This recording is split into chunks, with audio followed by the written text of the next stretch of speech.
Hello friends, welcome to our YouTube channel है ना, topper vision classes. Friends, आज के इस वीडियो में हम आपको पढ़ाने वाले हैं डीएलएड के लिए और 10th क्लास के लिए भी, है ना। क्या पढ़ाने वाले हैं जी? डीएलएड प्लस 10 दोनों एकदम सेम ही पूछेगा आपको। यहाँ पर क्या पढ़ाएंगे? समास। चुटकियों में कहा जाता है ना, चुटकियों में खत्म करेंगे। देख लीजिए, आप देख लीजिए समास को, है ना, एकदम बिल्कुल। आप समास को देखिए यहाँ पर कि समास का 6 वेद हम लोग पढ़ने वाले हैं। पहला क्या कि अव्यवभाव समास, है ना। समास का पहले मतलब समझ लीजिए। समास का मतलब होता है समस्तनिक पद, बहुत सारे अलग अलग पदों को एक साथ जोड़ दीजिए, उसको क्या कहते हैं? समास।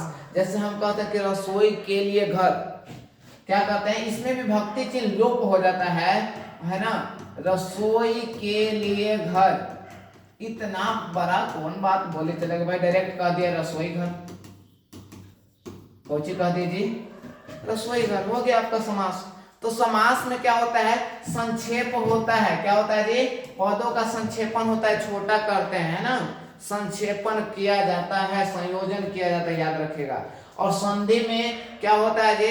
संधि होता है, वहां पर जुड़ता है, वहां पर वर्णों का मेल होता है। यहाँ पर पदों को जोड़ा जाता है और कुछ चिन्ह जो होता है हटा दिया जाता है ना, संक्षेप किया जाता है। बड़ा बड़ा पद को मिला के छोटा कर दिए। और क्या होता है कि समास में विग्रह होता है और संधि में संधि विच्छेद होता है, याद रखिएगा। ठीक है, तो चलिए देखिएगा। समास का मतलब हो गया संक्षेपण का, हो गया जी संक्षेपण हो गया। पहला हम लोग जो पढ़ेंगे अव्यवभाव समास पढ़ेंगे, दूसरा हम लोग देखेंगे द्विगु समास देखेंगे, ठीक है, द्वंद्व समास देखेंगे,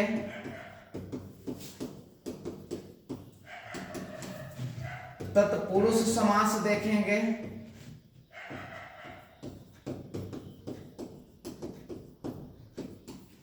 कर्मधारय समास देखेंगे और अव्यवभाव समास देखेंगे। अव्यवभाव समास देखेंगे, ठीक है, अव्यवभाव समास। क्या जी? बहुव्रीहि ना, बहुव्रीहि, याद रखिएगा, बहुव्रीहि, ठीक है। अव्यवभाव समास में याद रखिएगा, अव्यवभाव समास में कि पहला पद अव्यव हो। पहला पद क्या हो जी? अव्यव। अव्यव का मतलब होता है अव्यव हो, जैसे यथा, प्रति, है ना, ये सब रहे तो आप कहिएगा कि कौन है जी? आपका अव्यवभाव समास। जैसे कह देंगे प्रतिदिन, तो प्रति इसमें लगल है, उपसर्ग कह सकते हैं या अव्यव कह सकते हैं, या तो यथासंभव, यथासंभव, यथाशक्ति, यथाशक्ति, इस सब में क्या है जी? अव्यवभाव समास है। पहला पद क्या हो गया जी? अव्यव। द्विगु देखिए, जिस समास का पहला पद क्या होता है जी? संख्यावाची होता है, संख्यावाची हो जाए। जैसे कह देंगे कि यहां पर पंचवटी, कौची कह दीजिए? पंचवटी, 5 दर्शा रहा है ना। और त्रिभुज, त्रिलोक, है ना, जेकरा में संख्या दर्शावेगा उसे क्या कहेंगे जी? आपका द्विगु समास कहेंगे। द्वंद्व में दोनों पद प्रधान होके एक दूसरे का उल्टा होके, जैसे दादा, दादी, है ना, दिन, रात, एक दूसरे का उल्टा हो जाएगा, है ना, तो वहां पर द्वंद्व समास आ जाएगा।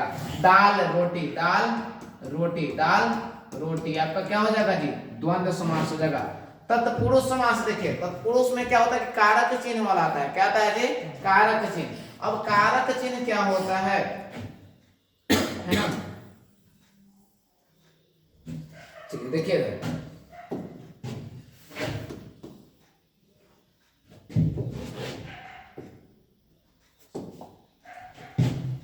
कारक चिन्ह जो होता है, आप लोग पढ़े होंगे तो कि कर्ता ने कर्म को करण से संप्रदान के लिए, अपादान से संबंध का के की, है ना, अधिकरण में पे पर, ये सब रहेगा।